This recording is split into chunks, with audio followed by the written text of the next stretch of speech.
world, it's Gojo4 with you once again. Hope you guys are doing well. It's been kind of crazy lately, and now everyone's freaking out over these Playmates toys that have just come out.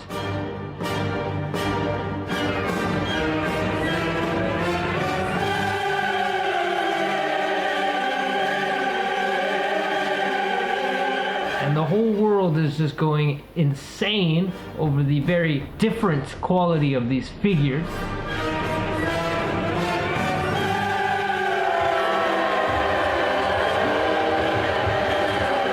And it's just kind of pandemonium, and also just kind of a big epic fail for Playmates Toys. And it has a lot of fans worried because they have the license for the Godzilla vs. Kong figures. So we'll just have to see what happens in November when those toys come out. I'll go over all that in this video.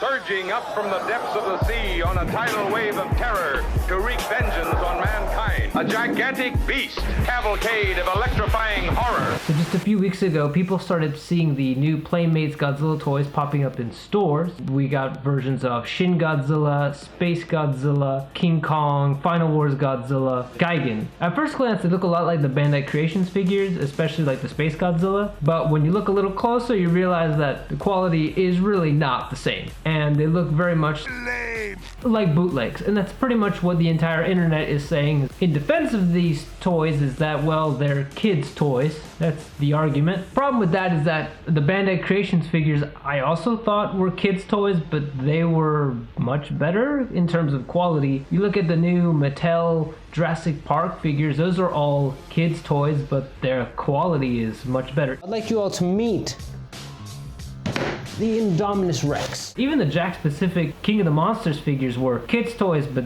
they were quite good. I mean, they weren't perfect by any means, but I mean, in comparison, those figures were a lot better than these Playmates Godzilla figures. What's up guys, Louis Duran here again. Today I'm here to review the new Jakks-Pacific Godzilla 2019. So it looks like they're kind of just testing the waters. They haven't done anything for the new upcoming film yet. But in a way, I do think it's pretty hilarious, and looking at these figures is quite funny in a tragic kind of way. I definitely enjoyed people's reactions.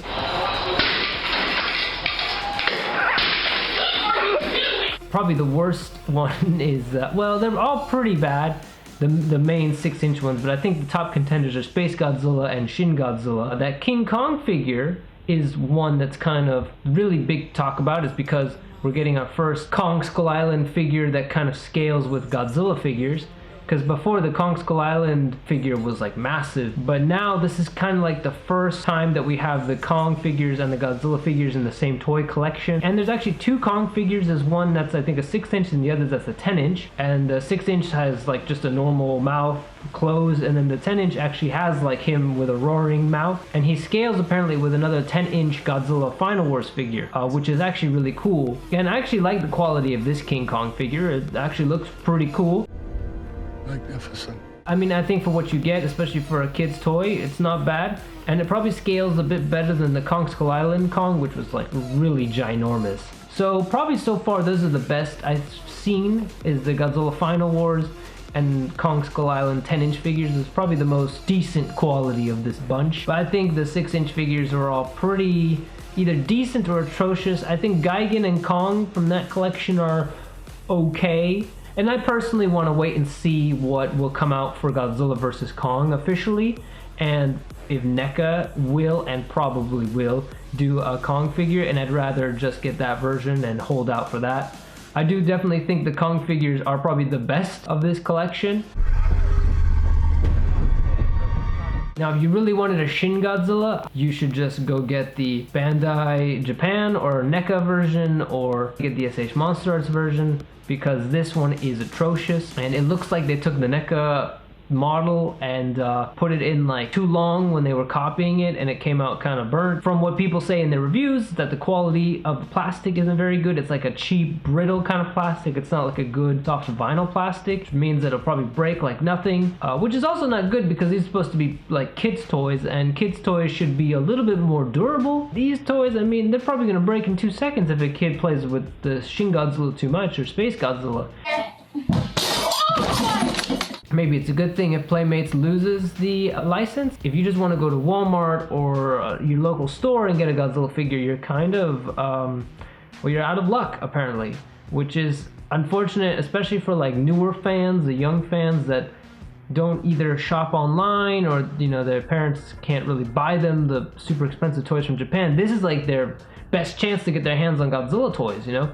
For me, I mean, I used to get my Bandai Creations figures from stores, you know? Sometimes I'd order figures from Japan on eBay. For this whole new generation, they're kind of getting screwed over in this regard. I do think that Playmates Toys, I'll give them the benefit of the doubt. I do think that this was kind of a first launch to test the waters, still figuring things out. There's a very long time before Godzilla vs. Kong comes out. You know, they're probably going to be changing things, redoing molds and stuff, and they'll probably be listening quite closely to what fans will say, because these are the people that are going to buy these figures. If these figures are crap, no one's going to buy them. So I think they're very keenly aware of what's going on. Fingers crossed that they will come together and, well, get it figured out. Or if not, they'll lose the license. That's happened before in a good way. Again, with Jurassic Park, I keep talking about this toy line that Mattel is making now that's probably some of the best toy lines I've seen in a while. And if you compare it to what Hasbro was doing with Jurassic World, so when Mattel took over the toy line, they did such a fantastic job that like it got me into Jurassic Park toys again. And so here she is in all her beauty. I was pretty impressed with Jakks Pacific and their King of the Monsters toy line. I wasn't sure how they would pull it off. I think they did a better job than Bandai US did with Godzilla 2014. I wouldn't mind if Jakks Pacific came in and did the Godzilla vs. Kong license, but I don't know how many of the toys they're gonna make. I think Playmates Toys is gonna be the majority of the figures. We are Godzilla fans. We always have a backup, and I keep saying it again, and that is Bandai Japan, and Bandai Japan never lets us down. It's always a bit more expensive, but the figures are always generally good quality and they're very durable. I mean, I got myself the Bandai King Ghidorah 2019 figure and I was very happy with the figure. I really liked it. Here he is in all his glory. I mean, good news about Bandai Japan, they are putting out a King Ghidorah 1964 figure. It's a really cool King Ghidorah 64 figure. It comes with a really nice sculpt of King Ghidorah, but also it comes with his original paint variant that the costume originally had. If you didn't know, the costume was originally more like a blue and yellow color. At the last minute, Subaraya decided to make him gold. I love gold! So the figure actually comes with the original blue and red variant and the golden one. And then it comes with interchangeable heads. Bandai Japan, just as always, showing that they can make good quality figures, even though these are higher on the price range for sure. And someone who like really loves the Showa King Ghidorah design, especially the 1964 version, the original, the classic for me. I think Showa King Ghidorah embodies the classic King Ghidorah, and I really like this Bandai King Ghidorah 64. But again, it's quite pricey, so I'm not really sure I'll get my hands on it. With all this news about Playmates Toys and with how abysmal the toy quality is, I just wanted to throw in some good news about Bandai and what they're doing. As always, we'll have to wait and see. Toy Fair is next month in February. It will be in New York, and there we'll probably start to get our first look at the Godzilla vs. Kong figures officially.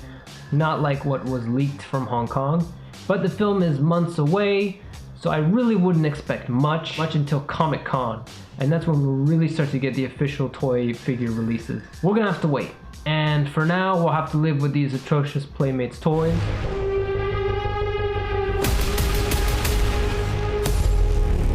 Hope that the Godzilla vs. Kong figures will be better, or that Playmates Toys loses the license and somebody else comes in and does a better job. And if not, like I said, there's always Bandai Japan and Bandai SH Monster Arts, and there's always X Plus. So that was just kind of my opinion on the whole situation. I found it kind of tragic, but also kind of funny. Pretty sure everyone's in agreement that these toys are fairly awful. So just a weird, funny moment in our community. And yeah, and so that's it for this video.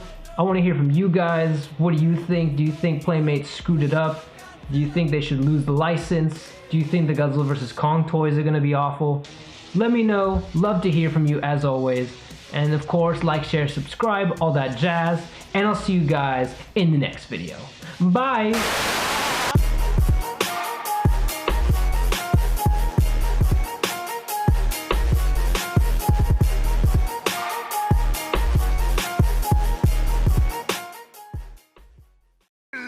game!